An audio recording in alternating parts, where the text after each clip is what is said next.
Ministri i Drejtësisë Besfort Lamallari deklaroi se ka firmosur propozimin për amnistin penale, që shumë shpejt pritet të miratohet nga Këshilli i Ministrave. Në një konferencë për mediat, Lamallari njoftoi se amnistia penale pritet të përfshijë mbi 10.000 persona, nga të cilët 380 do të lirohen menjëherë dhe 980 do të përfitojnë ulje dënimi. Ndërkohë, do të përfitojnë edhe 7.711 persona të proceduar gjatë vitit 2024 për vjedhje pasurie dhe parregullsi në drejtimin e mjetit. Do të theksoj këtu që është një kategori shumë e madhe personash të cilët përfitojnë nga shifrat paraprake, të përcjellë edhe nga organi i akuzës, duke përfshirë dhe procedimet e vitit 2024.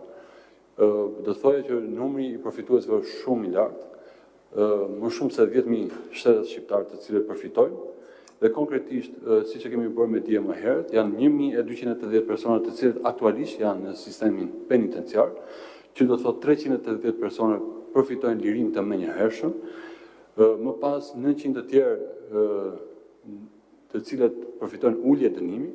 Lamallari tha se masa arrest me burg duhet të jetë arma e fundit. Amnistia do të përfshijë të dënuarit për vepra të ndryshme penale, ndërsa ministri sqaroi se nuk do të përfitojnë persona në hetim apo gjykim nga SPAK dhe GJKK.